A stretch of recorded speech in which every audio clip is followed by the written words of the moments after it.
that's an easy target to begin with, but then they're the minority that has the temerity to be successful. And that really brings the resentful out of the rat holes. And I've seen a rise in anti-Semitism online over the last 3 years that's just stunning to behold, on the right and on the left, jointly. And then, well, so I was sickened by it, but then I was also immediately suspicious of Iran's role.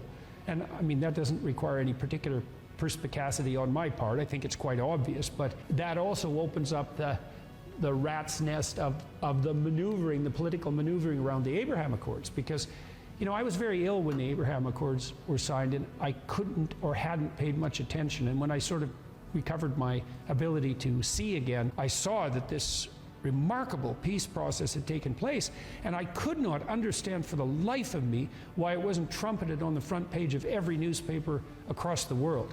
And I also think that Trump's team should have got a Nobel Peace Prize for it.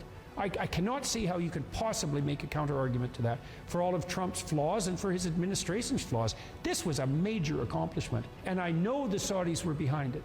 You know, they didn't sign it, but it wouldn't have gone forward without their nod and wink. And I believe, that if Biden would have taken the opportunity and been a bit magnanimous in his response to Trump, which he could have been, instead of thinking of him as Satan himself, that he could have enticed the Saudis into a peace accord. And we wouldn't be in this damn situation now.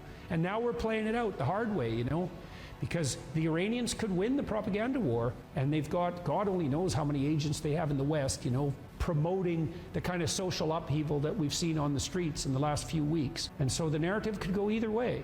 But I'm rooting hard for the Abraham Accords signees, and I hope they have the courage of their convictions, and I hope they can see that their way forward is the most appropriate way forward for the good of the Muslim world. Or what, are we going to stay in some 14th century conflict between the fundamentalist Muslim world and the Jews? Jesus, that sounds, you know, we've had enough of that, haven't we?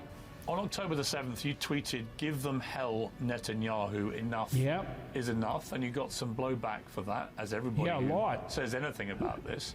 Were you surprised by the scale of the blowback? Do you wish you'd phrased that tweet differently? Do you have any regrets about it? Well, you know, Twitter is a very complicated social media platform, and it's been difficult for me to learn how to use it wisely. And I'm not alone in that, because it's difficult to be wise on Twitter. Now, what I'm trying to learn is when a tweet is appropriate and when a long-form commentary is appropriate. And the rule, I think, is something like the higher the stakes, the more likely that the long-form commentary is necessary. And really, it would have been better had because I did release a YouTube video where I explained some of what we already talked about. My sense that, and that was received much better, let's put it that way, but it also gave me a chance to elaborate my argument. And so what it highlighted for me, and I felt, you know, I was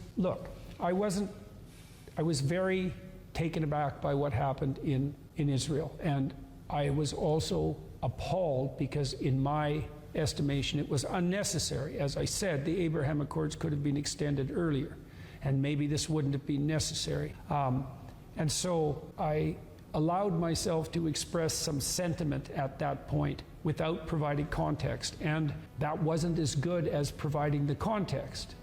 And I'm rethinking Twitter overall at the moment about how to use it. You know, Elon has taken off the character limit, and he's also made it possible to distribute video, and so it no longer has to be a place where impulsive exchanges can occur rapidly, and I'm trying to reconfigure how I use it. I'm much happier with the video. Now, you know, I was upset because I had developed somewhat of a Muslim following on YouTube, and I was very happy about that. A lot of people on the Islamic side of the world were watching my biblical lectures, for example, and you know, and I've had extensive conversations with Muslims on my YouTube channel, and you know, I burnt some of that up, and I'm not sure I did that. Well, I would say I'm certain I didn't do that in the most productive manner. And so, do I regret it?